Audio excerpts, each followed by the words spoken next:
मंदिरांमध्ये भाविकांकडून त्यांच्या श्रद्धास्थानाला जो प्रसाद अर्पण केला जातो त्या प्रसादात अनेकदा वर्ज्य असलेले पदार्थ मिसळले जात असल्याचा प्रकार वारंवार समोर आलाय। यामुळे हिंदू धर्मियांच्या आस्थेला ठेच लागत असून प्रसादाचे पावित्र्यही अशुद्ध होत आहे। भाविकांचे आणि हिंदू धर्माचे हे पावित्र्य भंग होऊ नये यासाठीच आता हिंदुत्ववादी संघटनांनी कंबर कसली असून योग्य आणि आक्रमक पावले उचलण्यास सुरुवात केली आहे।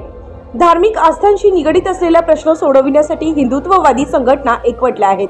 प्रसाद शुद्धीच्या चळवळीची सुरुवात त्र्यंबकेश्वर येथून करण्यात आली। त्र्यंबकेश्वर मंदिर हे 12 ज्योतिर्लिंगांपैकी एक असलेले धार्मिक केंद्र आहे। या ठिकाणी देशभरातून हजारोंच्या संख्येने भाविक येत असतात। मंदिराबाहेर प्रसादाची अनेक दुकाने असून या दुकानांमधील प्रसादात भेसळ किंवा कोणत्याही वर्ज्य पदार्थाचा वापर होत नाही ना याची पाहणी केली जाणार आहे। सर्व अलबेल असलेल्या दुकानांना ओम सर्टिफिकेट दिले जाणार आहे। यामुळे भाविकांच्या श्रद्धास्थानाला आणि श्रद्धेला ठेच पोहोचणार नाही। मंदिराबाहेर मिसळणाऱ्या प्रसादामध्ये अनेकदा विधर्मी व्यक्तींद्वारा भेसळ केल्याचा प्रकार समोर आलेला आहे। प्रसादात बनावट तूप पदार्थ गायीची चरबी वापरल्याच्या घटना घडत असल्याचं वृत्त समोर येत असतं। अशा घटनांना आळा घालण्यासाठी आणि हिंदू धर्मियांचे पावित्र्य राखण्यासाठी ओम प्रतिष्ठान काम करणार आहे। स्वातंत्र्यवीर सावरकर राष्ट्रीय स्मारकाचे कार्याध्यक्ष रणजित सावरकर, अखिल भारतीय संत समिती धर्म समाजाचे महाराष्ट्र प्रदेशचे महंत आचार्य पीठाधीश्वर डॉक्टर अनिकेत शास्त्री महाराज यांनी पुढाकार घेत ही चळवळ सुरू केली आहे।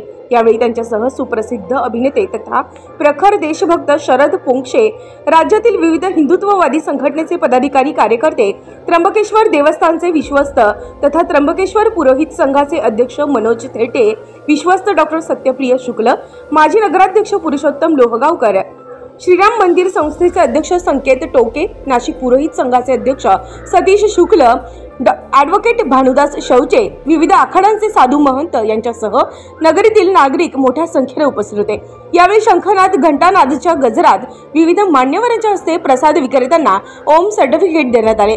महंत आचार्य पीठाधीश्वर डॉक्टर अनिकेत शास्त्री यांनी या चळवळीबद्दल बोलताना सांगितलं की प्रसाद अशुद्ध असेल तर त्याचे फळ विपरीत मिळते। याकरता शुद्ध प्रसाद मिळणे गरजेचे आहे। ओम प्रतिष्ठानचे अध्यक्ष रणजित सावरकर यांनी याविषयी अधिक माहिती दिली।